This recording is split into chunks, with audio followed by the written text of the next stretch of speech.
How's everybody doing? I've been putting this off for some time. I think it's time for us to build. Before I start this video, I want to give a shout out to that boy Vic, rapper down in Georgia. He's a really knowledgeable brother, kicks a lot of knowledge. Been watching him post content on Twitter for some time. I recommend you all follow him at Music and Builds, all one word, the master student. Absolutely, and I'm a master student too, but we also can teach. Today's lesson is about the do's and don'ts when raising and teaching Black children. Let's build, shall we? Number 1, read to your children. Make it a habit. Talk to your children. Studies show that reading to your children increases their vocabulary. Let them see you read. Don't just tell them to do something, you do it too. Why not have some time a day where we all just read around the house?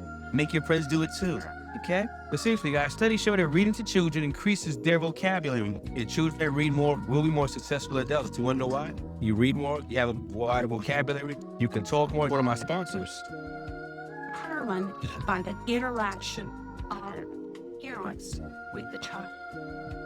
An interaction they saw after 3 years of observation was a third words that those families that were identified as professional families thought parents and at least those mamas and daddies sent their children and children in poverty. So there's a 30 million word gap between professional families and families in poverty. People in the hood don't say a lot. That's why we're so violent. I've always told people that violence is the lack of knowledge. You don't know how to solve the problem, so you react. This is why animals just kill each other. They don't know how to talk. When they no longer have the capacity to solve the problem, they begin to get violent. Or they run. The reality is for those poverty, which only saying about 600 words an hour. For the professional families, it was over 2,000 words an hour because the professional families were having constant talking with their baby. Not bickering. Bless your heart. Take care of that. Oh, look at those toes. Those toes. Oh, look at that belly button. That's what you call a string bass, right? See, when a child hears that, that's positivity. They don't feel like they're a problem. They don't see any negativity. This person, by talking to the child like that, they're instilling self-confidence at a young age. Keep the baby smile, all right? Teach your children to embrace their natural hair. That hair is beautiful.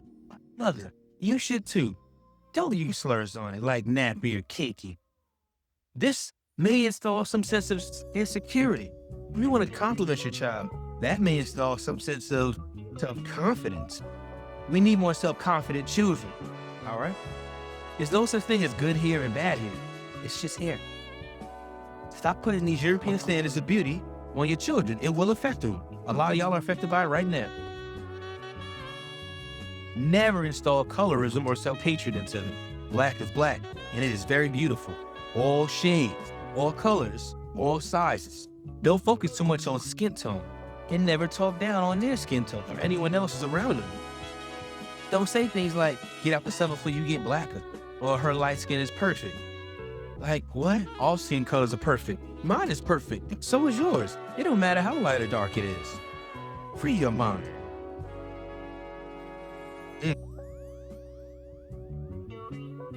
Number 4. Listen to jazz around your children. Studies show that jazz music can help them calm and relax, and also assist with critical thinking skills. It helps them learn about instruments and other things. You don't want our children just in a box. There's so much more. Hip-hop is much more than the basic stuff they put on the radio. You understand jazz music, you can see the connection with jazz and hip-hop. Don't introduce your children to too much junk food if you can prevent it. Black kids are more likely to be introduced to bad foods than other kids because their parents are obese and bad eating habits are taught and passed down. You get a parent to change that. Any habits a child has, you gave it, or you enabled them to have. As Black Lives Matter don't struggle with obesity, but the disease takes a particular dramatic toll on African American communities. According to the Centers for Disease Control and Prevention, nearly half of all Black adults are obese, as are 20% of kids. Black Lives Matter, they need to matter when we go to the dinner table as well. Remember that. Watch your mouth around children. This is super important. Parents who are immature raising children is trash. If anybody curses on your child, you correct them. Children are sponges. The toddler is faced with a chair. In the time that the child then flips his middle finger at the camera. So the toddler is faced with ritual video this and has obscured how you use at least 30 points. You can't argue with kids, guys. You can't do it. It's all right, though. Don't be too hard on yourselves. You know better, you do better. You're learning now. 7, keep the babies innocent. Let the babies be babies, y'all. I used to work at elementary school. I love seeing babies in baby clothes and just be kids. She don't need to be dressed like a teenage girl. You'll have about 11, 12, 10 years to do all that for now. Keep the babies innocent. Little girls can dance innocently. Teaching them to dance like sexual adults is just terrible parenting, and it's immature and it's disgusting. Don't encourage or reward bad behavior. Teach them right, and they'll do right. Go back to having standards. Anyway, take the time out to study and do homework with them. This is number 8. This kind of reiterates what I was saying earlier about reading. I know after work, you don't have a lot of time, but the job don't stop. And this job will pay dividends. Dedicate some time to going over your child's school assignments and work with them. Be informed with the school, too. Teachers should not be the only one teaching your child. A lot of schools, there's no support coming from home whatsoever. It's just us and the kid, and you is there. It's got to stop. Remember, it takes a village. Where are you in this? I go by the hip-hop professor, so I love hip-hop.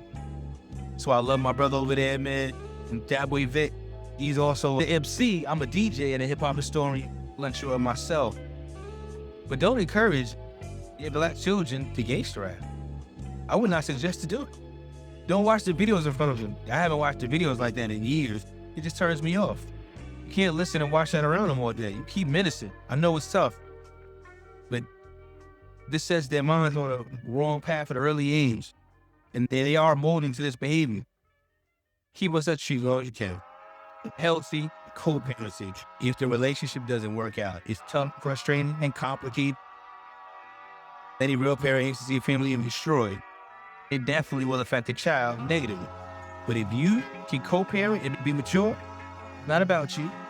If you kids make this work, you can have long-lasting effect that support the child and teach meaningful lessons about differences and together for a greater good. Don't kill your child's imagination. One of the things about children is they're so innocent. Their minds are so creative, constantly going. And they have a lot of heart. They're capable of doing so much. Sometimes the things that a child can think about might be scary, but don't let your fear limit that child's dreams. It's their superpower, their ability to dream. Show them to be supporters. You know how many adults we have that can't dream anymore? Because when they were kids, it was an adult that killed them. We don't believe in working for anything. We can't dream. The dreams will be killed. When someone told you that's not realistic, it's always realistic. Don't teach your children to be anti-American. Don't install fear in them or anti-police behavior. But do teach them later as they go through life that racism and prejudices do exist. I'm really well aware of white supremacy and all that stuff. Yet I can still conduct myself fine with people of all races. I've traveled around the world. It's possible. You can be aware of things, but you don't have to let your consciousness hold you hostage. Two things can be true. There are bad cops and there are good cops. There are bad folks, because we can go down all the races and we can pull them out. Don't be so negative with you. Let's get back into it. Number 13. Just be aware that black children often can be discriminated or misunderstood. It's not just culturally. I worked at a school once where the teacher that had the most write-ups on black students was a black man. He was the only black man in the building. It was really weird. It happens. Sometimes we see the worst in each other. So you need to be active at your school, all right? Pay attention to conferences and everything to make sure that they know that you're not playing no games. You need to also understand your child and really understand your child so that you can tell what's a bias and what's not. And number 14, Name your child meaningful names that have a positive meaning, something they can live up to. Don't worry about anti-black rhetoric from older black family members in an ignorant racist society. You employ your child names ghetto, teach your child how to embrace their identity. Here are some names that people call ghetto, but they actually have a meaning. Tinashe means God is with us in Shona, an African language spoken by nearly 80% of the people in Zimbabwe. Lakeisha is a Swahili name meaning favored one. Ashanti is the name of a powerful African empire in West Africa and a beautiful black goddess from Queens on Long Island. Anisha, Fasia, a West African name meaning born on Monday. Zola means quiet, tranquil. And Zulu, Zusus. The word was a popular rallying cry in the days of resistance against apartheid. Zendaya means to give thanks in Shona. Latanya, a Latin name. Latanya was the mother of Diana in Roman mythology. Lulu, Swahili and Muslim name, meaning pearl or precious. Sierra means dark-haired in Irish Gaelic. Latifa, a North African name meaning gentle and pleasant. Mercedes means gracious, gifts, benefits in Spanish, and a Ghanaian name meaning stay and don't go back. Amara, the Swahili word meaning urgent business, also the Hindu name meaning immortal. Shanika, African meaning young one from the wilderness. Bazori means beautiful in Swahili. Onika, word of African origin meaning warrior. If you hear something different, just let me know and I'll put the word out there, all right? Cool, let's keep going. Number 15. I'm against spanking children, especially beating them into submission. There are a plethora of reasons. There's no data that shows that capital punishment has ever been shown to transform somebody. It's only done more damage. It may stop something, but it's gonna create other things. The slavery origin, of course, is kind of creepy, huh? To me, at least. And plus, I don't think it worked out because most of the hood still ended up dead or in jail and all of their moms cut ass. There's no correlation to people that's like, I beat the hell out of my kid and they're all successful. A lot of those kids are still messed up. But if you choose to discipline them this way, be compassionate after. It means that you break somebody down, you have to build them back up. So maybe after you're doing it, immediately have a talk and conversation. And you try to have some accountability and civility with it. Okay? Number 16, teach your children that science is cool. You can use comic books to spark their interests. I used to love comics as a kid. Introduce them to technology for more than social media. That's the way the world is going. Teach them our history of creating math and engineering so they understand it's nothing to fear. Teach your children how to save money at a young age. Don't teach them to only be committed to consuming products. Financial literacy is important in the Black community. As they get older, teach them about credit scores and credit, the importance of it. Many of us didn't know, and we don't figure it out till we already mess it up. 18 in the social media age, you get caught up in your phone 24/7, and many parents use their phones as tools to make money, but you have to make time for your children. You just can't be in the phone all day. You gotta make time for your children. Ask them how they're feeling.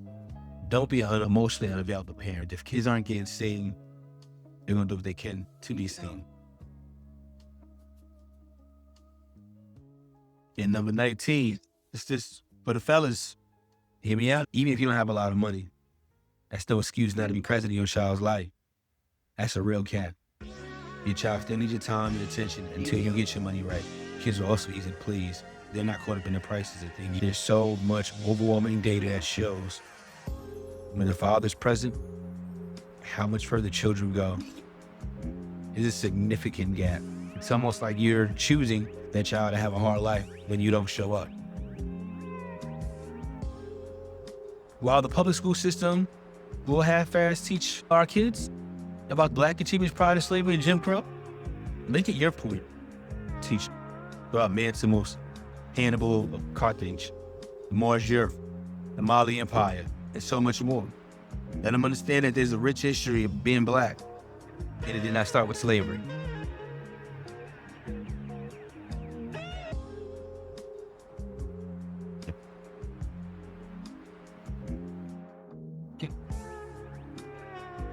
Teach your black children real black music. Listen to it while you clean up the house, like your parents should have. This music is super important for your kids to learn and know music raised our lowest frequency. And as a musical people, we are much more than just rap music. Show them about black love.